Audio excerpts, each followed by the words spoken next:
got some.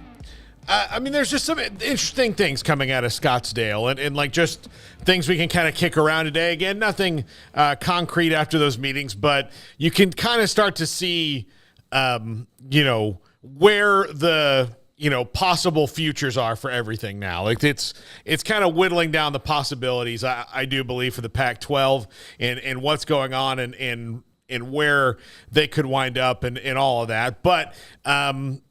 We'll talk about that a lot today. We've got Dennis Dodd to talk about it. He sat down with Smokey earlier today. Then Ross Dellinger, SportsIllustrated.com will join us to give us his perspective on it. Plus, at 3:45, Grayson Grundhafer of Sikkim365.com kind of dives into some recruiting stuff. Baylor's made some quarterback offers and just kind of want to get his opinion on some other things going on around. Craig, how you doing today?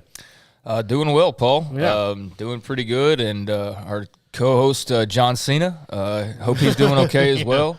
You can't see him, obviously, but he's here with us and taking Smokey's place today. I don't know how much he's going to be talking, though. But, good to be here, and I think you're kind of downplaying a little bit, and I know we have to because we don't want to get like this huge hype train going on, but I would just say that based on just stuff that's starting to float out, that I would not be one of those super smug people that is saying that there is absolutely no chance of anything happening whatsoever. I wouldn't feel great if I was the person who was really pounding home that position right now. And I wouldn't say that to say that there's absolutely something's going to go crazy and all hell's breaking loose. And I just don't think that there's anybody that can say with 100% certainty that anything's going to happen with 100% certainty. And I know that that's kind of been like we've had that reminder and everybody's reminded themselves of that at times, but I've been one of the more pessimistic, I guess you could say, on this. And I'm not going full bore like let's ride on into, this is going to happen and that's going to happen. But I'm a little less pessimistic, I guess you could say, on the possibilities of things happening after, what's seemingly going on the last 24 hours or so. You saw those dueling reports, and we're going to hear from Dennis Dodd, like you said, and Ross Dellinger, who both had those reports. Nicole Auerbach was somebody else that did as well. And there's a lot of he said, she said, and a lot of that going on. You sort through it. But, I wouldn't be confident in the position that Dennis Dodd's a moron and doesn't know what he's talking about. I'll say that. No, I mean, that's not true at all. And look, there's no benefit to him for none for kiting for the Big 12. And there's no benefit for Ross or Nicole for the Pac-12. What I will say is I do think we're at the point, and that's why I didn't want to oversell it or be like, there are some shows you're going to watch on YouTube in particular that'd be like, we've got big, amazing news. I don't think it's that yet. I think we've got indications that we are now to a point where there were, depending on whatever side you're on this, it was still further off in possibility, right? But as we go on and there's no TV deal and people start to get antsy, and you can't let the thing that the Pac-12 is dealing with is that you can be united, but not everybody's going to look out for themselves, right? Sure, yeah. So, the Big 12 did that. I mean, if you think about when Oklahoma and Texas left, I think that you didn't hear about it very much because everybody was covert in what they were doing, but everybody was searching around for a life raft. Yeah.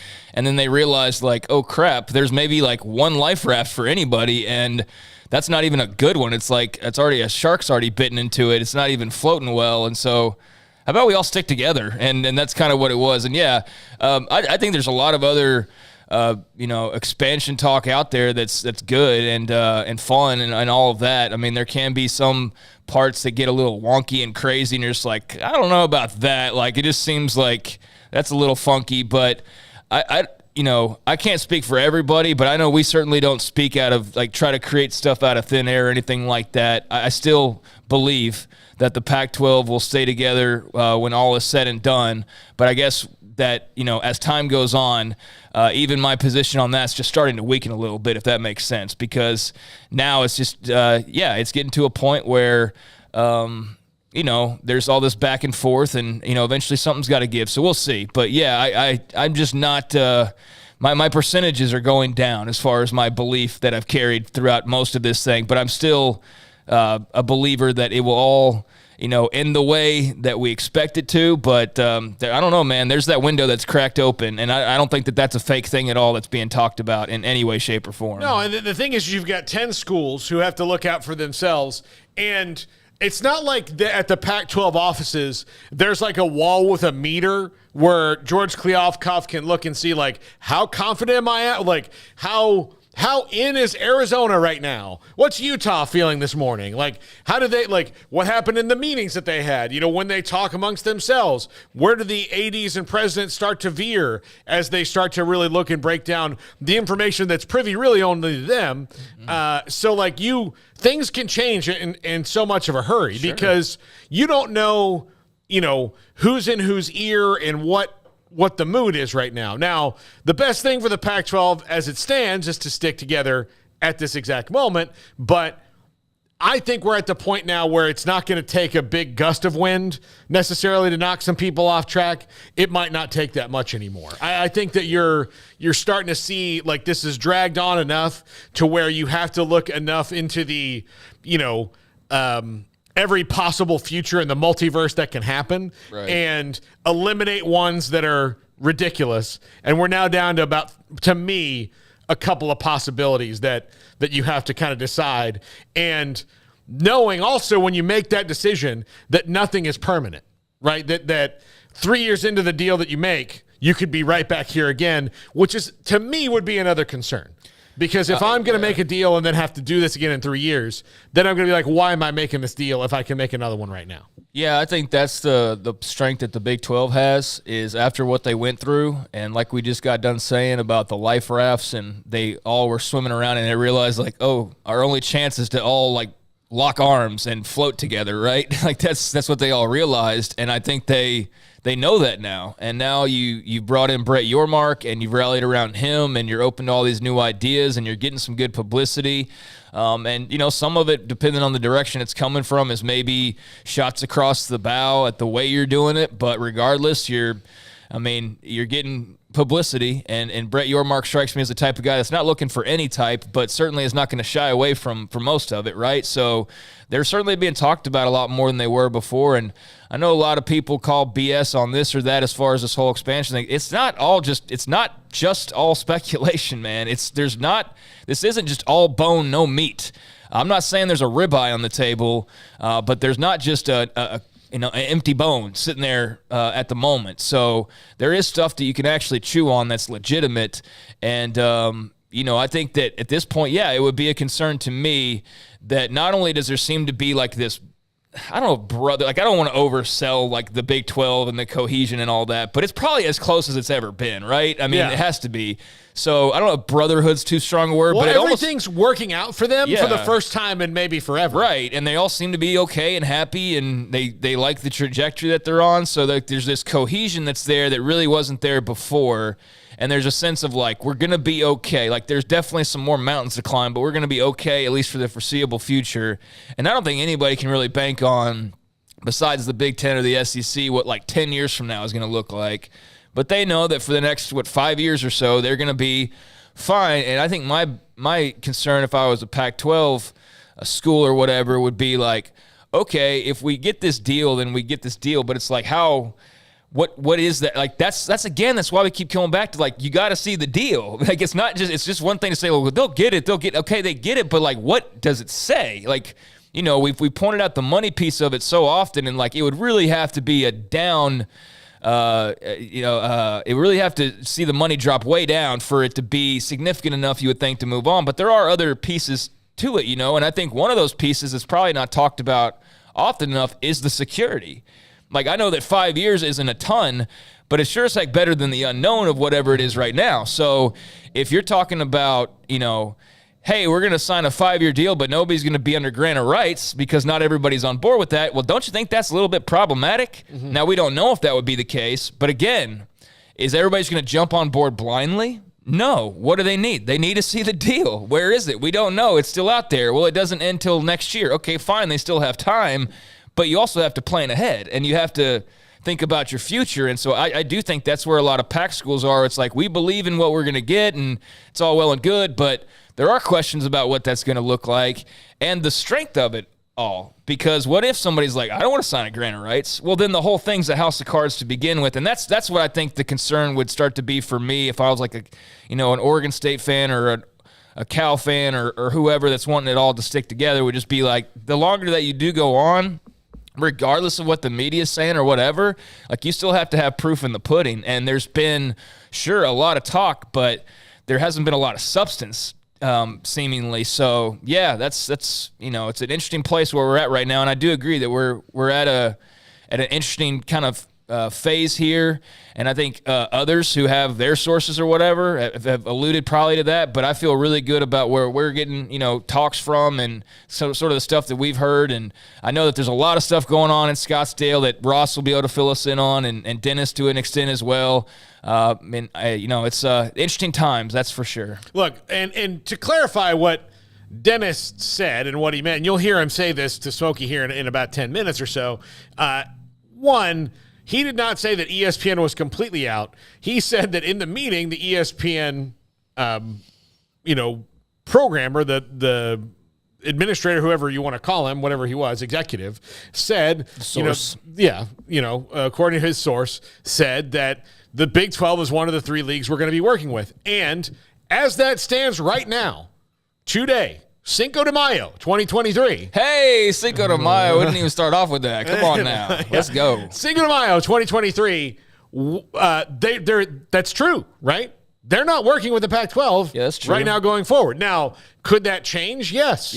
A lot of things can change in 24 hours or long. I mean, like, it could change. And so when Dennis Dodd put that out, and then you saw the conflicting tweets from Nicole Auerbach and Ross Dellinger, what a Pac-12 person probably said is like, no. The Pac-12, we're still talking to them, and we talked to them today. That can also be true. But as it stands, if the ESPN executive in that meeting wasn't lying, and he wasn't also saying this is definitely going to be the case, but they know right now, and they're only planning right now, because they can only plan right now for what they have, not what they might have, is the Big 12, the SEC, and the ACC. And they also have to they are also preparing for a long-term future for the first time on their network without the Big 10. So they're not going to have them. So they do probably have to double down on some of the things that they have. It would be nice to see the ACC get the same kind of ACC network, get the same kind of buzz that the SEC does, but the teams all got to play better too. But I mean, that's not just all on ESPN for promoting it. Like, you got to, I can promote, like, it'd be like promoting a big movie. It'd be like, you got to go see this. You got to go see this. You're like, it's not good. There's Green Lantern, You don't want to do that. So I think that there are things though. I think the wins are far more unpredictable than maybe they have been for a while, or at least the fact that they could push certain people to a spot, and then, because all it's really going to take is one. If one school gets mad enough to be like, look, we can't do this anymore, and you have enough of the power brokers at that school that say, go ahead and what you think is best, president and AD, then the other 9 being together doesn't really matter anymore. Yeah, I mean, I don't want to go out and predict like that there's somebody that's going to do that. I don't feel confident in that in any way. That's more or less speculation. But I mean, you're right. Like, all it would take is one crack in the foundation to kind of spread. Perhaps that's how it could work. Or, you have a couple cracks and then you're really in some expensive territory there, or some territory that's going to damage you pretty good. And I don't think that there's necessarily cracks yet. Would that be fair to say? No. But I think that there are all the elements in play. Yeah, there are weather conditions. A big crack here pretty soon if they don't start to see the ball rolling a bit more and get anything more than just assurances that it's all going to be okay in the end. Yeah, I think that, ultimately we're talking big business and big futures and things like that, and security and money and all the things that are important to the people we're speaking of in these athletic departments and to these universities. Don't get it fooled. Like, yes, there are parts of this that, there are schools that love their academics and they love their fit and all these other things that you've seen or heard or whatever, but don't get it twisted. It doesn't all go back to that for everybody. Don't get it twisted. It does not take over that that decision making for everybody. There is athletic concerns that come into play without question, and for some it's probably different than others. But yeah, I think like you said with the wins, I think the wins have started to pick up. Let's just say that. I think that's kind of the feeling coming out of these meetings with both sides seemingly, dropping quotes yesterday. Of course, we don't know exactly from where, who, but there's a Big 12 side clearly, and there was a Pac-12 side clearly, or sources on either side, what have you, that spoke, the latest to the reporters, a couple who we're going to talk to today, and I think that they both were right in so many ways. I think it was wordplay that you could kind of. It's one of those things where I've said many times in this whole saga of you hear what you want to hear. It's Schrodinger's cat. Yeah, it's Schrodinger's cat. Schrodinger's exactly. cat. So like I said yesterday, if you're a Big 12 fan, when you heard that Big 12 side of the story, you're like, yep, they're screwed. And then if you were a Pac-12 fan, you're like, see, Dott's full of it. He doesn't know what he's talking about. And I explained to the one guy, I was like, well, you're a Pac-12 fan. You want to believe that Dott's full of it. But guess what? He's not full of it. He's not just throwing out lies. So, yeah, Schrodinger's cat. And that's where we remain, where people are probably going to believe what they want to believe. But I don't know. I feel like we've all on this show, I feel like been pretty neutral, considering that, yeah, we are in Big 12 country, but none of us have ever once been rooting for the demise of the Pac-12. I know that others have, and that's their right. We certainly haven't gone that direction, but that doesn't preclude any of us from just calling it what it is. And I think based on just reading tea leaves and smelling the smoke and whatnot, there's a lot going on, and depends on how things unfold here in the next days and weeks. I know that's not breaking any news, but I do think there's kind of there's a finish line coming here somewhere sooner rather than later. I know that's very vague in general, but I don't know how else to really put it. There's some smoke. Let's say that. Here's the thing. One of the things that we haven't even talked about is maybe all this tension makes the Pac-12 finally sit down and agree to something that's been proposed to them. Because Perhaps, because we can't we can't do this anymore. Can't do this anymore. I'm starting to finally understand it. Like when the Big 12 presidents or when the Big 12 officials, whoever was in on the decision, decided we're not even going to go in the market and explore. We're just going to sign our deal. And we're going to be happy on ESPN and Fox. And yeah, we could probably make some more money, but we're not even worried about it. We just want to be on ESPN and Fox. We want to be secure. Turned out to be a brilliant decision. Now, could everybody have made maybe a couple million more per team? Perhaps, but I think in hindsight that's the right decision that was made, and I do think that just having that security is a real thing. That's a warm feeling to have. Whereas the longer you go without it, I do think that starts to create some. I don't know. I do think that starts to apply a certain type of pressure that can become concerning the longer that it balloons and grows. Yeah, I think. When you look at all the possibilities that could have happened to the Big 12, the best thing that Brett Yormark has done is when he and whoever his economic advisory council was also looked out into the winds and said, look, we can make this deal now, or we can run the risk of, because we're in a very turbulent economic period in America right now. So if we can get it before it gets super crazy and these are things that none of us know all that much about. I mean, some people might here in the chat room, but us in this room, I don't know what the Fed's going to do, but I do know that most every time the Fed comes out and says something, it's not great news. Right, so and then that has the trickle down effect of okay, well, when big multi-billion-dollar companies have to make decisions based on all these things that are going on all around them, it's probably best to just be secure to where you can be look, we're doing this. They got a raise too. So they got a raise, maybe not the raise that they could have had, but then again, there's going to be a lot more changes in the wind, not only economically because everything is cyclical, right? And then when you talk about the 12-team playoff coming up, nobody really knows how that's going to work out exactly. We can all have ideas. But when the 12-team playoff comes up for 2 years, I do think you're going to see a lot of scrambling, or not scrambling, but resetting of what your goals are as institutions, or here's how we get there. And especially if, and I hope this happens just for the glory of it, that, the 10th seed wins a couple games.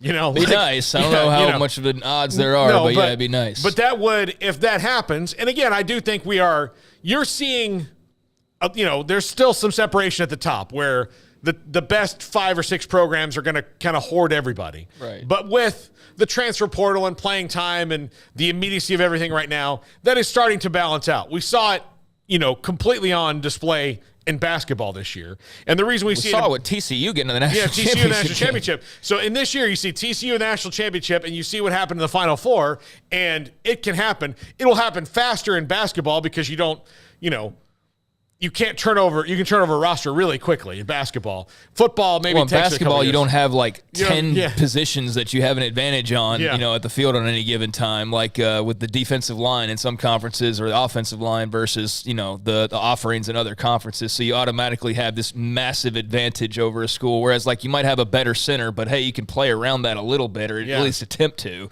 But if you got like 7 future NFLers on one side, well, that's a little harder than just getting around the big man and trying to find your way. But yeah, it's going to be, I think a situation where this continues to play out for a little while, but it does feel like, there's starting to be some